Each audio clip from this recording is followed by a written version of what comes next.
he got asked about Tulsi Gabbard. And the reporter, the journalist said, there are foreign allies who are very nervous about sharing intelligence with her. And he said, oh, I don't know.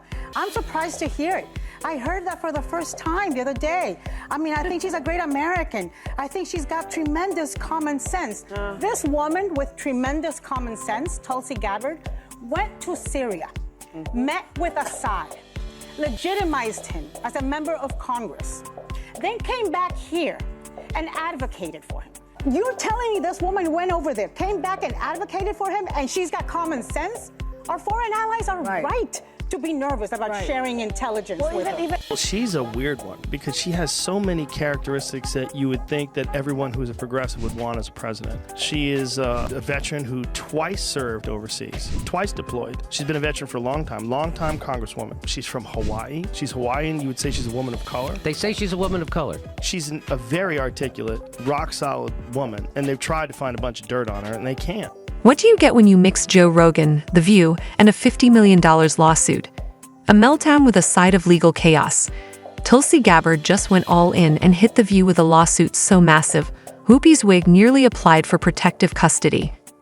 Now Joe Rogan's got front row seats and a sarcasm flamethrower, and believe us, he's not pulling punches. Grab your popcorn because this isn't just a lawsuit. It's a roast battle with real-life consequences. We'll get to that. I want to start with something that I think is also important about facts, because recently on your show here... I was just going to get to that. Good. Helping you out. You want me to ask you? No, look, some of you have accused me of being a traitor to my country, a Russian asset, a Trojan horse, or a useful idiot, I think was the term that you used. Which basically means that I'm naive or lack intelligence to know what's going on. It finally happened. Someone took The View seriously enough to hit them with a lawsuit. And not just any case, a $50 million headline-grabbing legal juggernaut from Tulsi Gabbard, who clearly got tired of being casually tossed around by a panel of loud daytime TV voices like a trivia fact in a gossip column. If you were wondering how long it would take before someone answered their drama with a subpoena instead of a spicy tweet, well, wonder no more. Did you watch the episode where Tulsi Gabbard got on to defend herself and Joy Behar starts panicking and going over her notes while Tulsi is refuting everything that she said? Yeah, I mean, Joy Behar, like, again, these people have dementia. These are people who, like, should not be allowed out of the house. They have a national platform. I mean, it is crazy. They have no idea. These people have never read, like, a book. And there's versions of it. Of course, it didn't take long for Joe Rogan to jump on this chaotic ride of daytime drama and settle right in. And settle he did, laughing through the wreckage like a guy who just watched a house of cards crumble after predicting the storm. Rogan, with all the grace of a sledgehammer wrapped in podcast gear, went after The View hosts like they were a buffet of media missteps just waiting to be called out. I want to let your viewers know exactly who I am. All right. Set the record straight. I am a patriot. I love our country.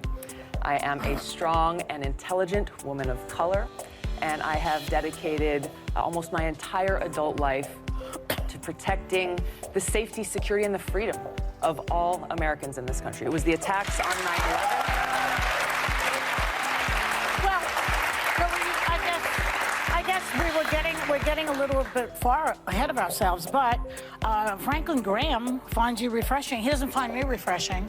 But let's rewind a second. The View, that hyped-up group chat on a soundstage, built an entire brand around dropping half-formed hot takes before the caffeine even hits. At some point, they decided Tulsi Gabbard was a threat to democracy, decency, and somehow even brunch. And while they were busy turning real reputations into filler content between cooking tips and celebrity chatter, Tulsi Gabbard was quietly sharpening her legal strategy. Richard Spencer, the white nationalist leader, says he could vote for you. Joy, this is why you're on Tucker Carlson at least 10 times. Why don't you go on Chris Wallace's show? This is why I'm here, because you and other people continue to spread these innuendos that have nothing to do with who I am. Well, Hillary Clinton started it, and then you shot back at her, boy. You called her the queen of warmongers. You doubled down, unfortunately, you doubled down on the baseless accusations that she made that strikes at the core of who I am. I'm a soldier. Because of the attacks on 9/11, I enlisted in the military to go after and defeat and destroy the evil that visited us on that day. I've served now for over 16 years, deployed twice to the Middle East during the height of the war, where every single day I saw firsthand the terribly high human cost. That's why I ran for Congress. She didn't crash the stage, didn't post a viral meltdown. She filed a lawsuit like a grown-up, a very well-prepared grown-up. The kind with documents, lawyers, and enough patience to turn shady commentary into courtroom material. While the hosts were busy mastering eye rolls and over-talking each other mid-slogan, Tulsi was dialing up the legal heat. And Joe Rogan? He saw the lawsuit and looked like he was ready to toast with invisible champagne. The man's been calling out mainstream media contradictions for years, and The View is his ultimate example of opinion chaos. He once joked, "If you want to watch a debate unravel in real time, just see The View explain global affairs like it's brunch instructions." So when news of the $50 million suit hit, Rogan nearly fell out of his seat laughing. Finally, someone with backup, boldness, and a case strong enough to say, just because it's daytime TV doesn't mean you're exempt from real consequences. Not, because she's also a Russian asset. So Really? I mean, this is outrageous. This is outrageous and offensive on so many levels.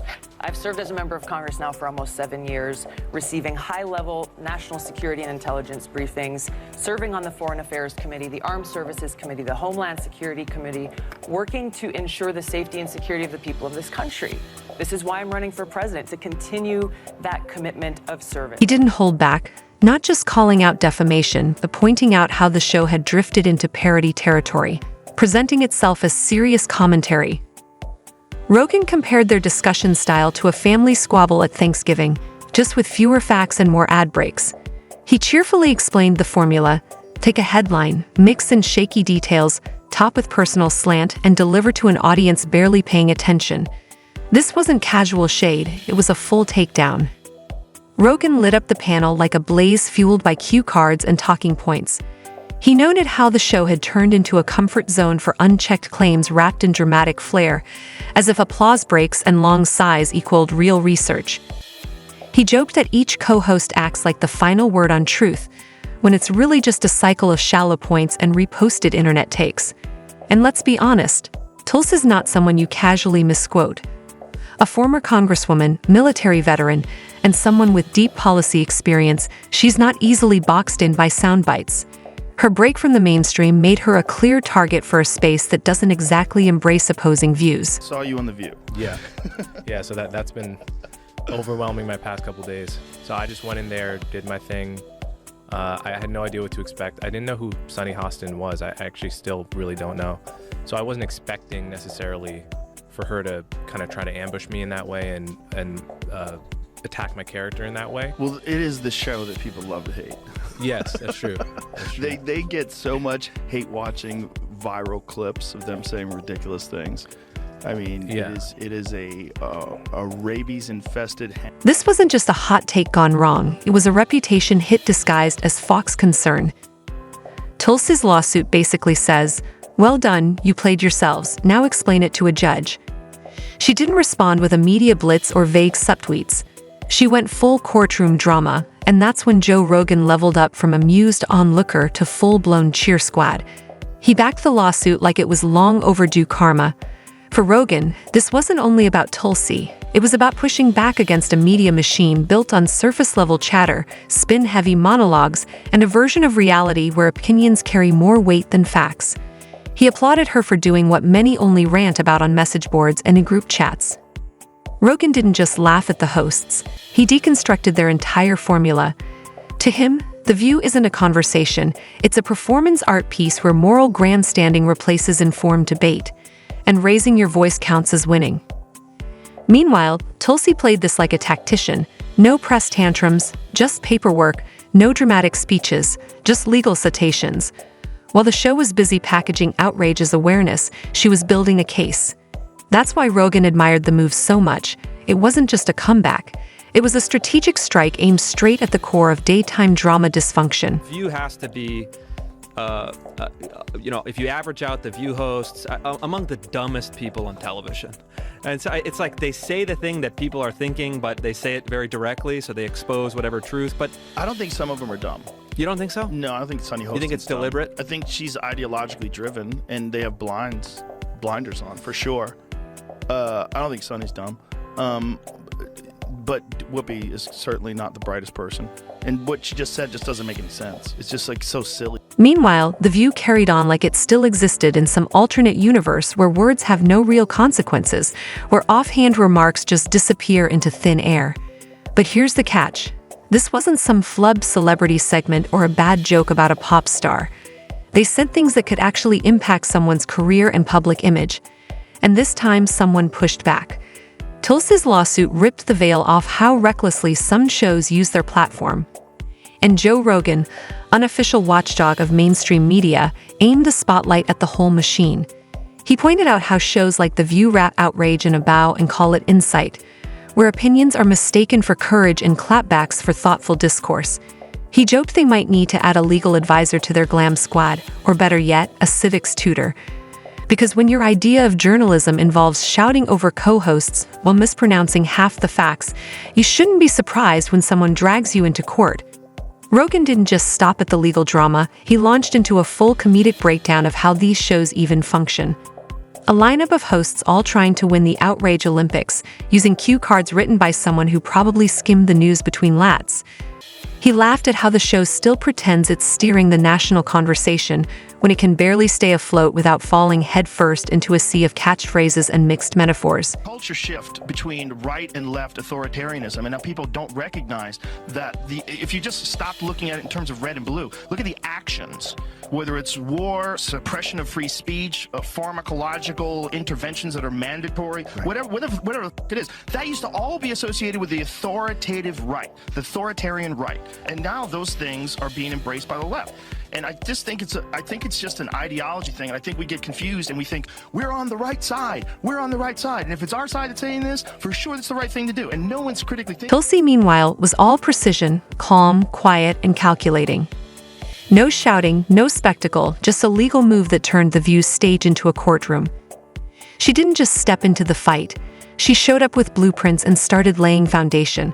While the show leaned on volume, Tulsi leaned on facts. Joe Rogan saw the entire thing as a teachable moment, and the lesson was crystal clear. Being on TV doesn't make you immune to consequences. Just because there's applause doesn't mean there's insight, and just because concern is performed on camera doesn't mean it won't come back with legal consequences if it's overstepped. This isn't just a clash of opinions, it's a culture checkpoint. Is Tulsi a bold voice standing up to media bullying, or a former politician looking to make headlines? If you ask Rogan, it's the former, and he's far from the only one. The number of people who applauded the lawsuit could fill a stadium, or at least a very passionate subreddit. The twist? The View never saw it coming. Maybe they thought studio lighting was enough to shield them. But courtrooms don't run on cue cards, they run on facts, receipts, and real accountability. 3 things the show tends to misplace once the teleprompter runs out of steam.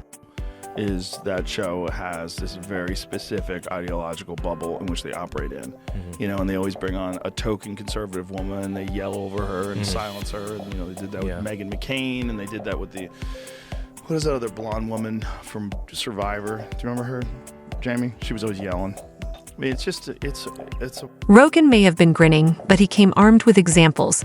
He called out how often daytime shows get away with surface-level takes on real issues, only to look stunned when someone finally calls them out. To him, Tulsi's lawsuit wasn't for show.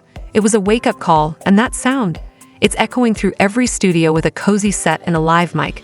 The ripple effects, just getting started. Behind the scenes, media execs are definitely paying attention, and probably reviewing old episodes like they're studying for a final exam. Legal teams?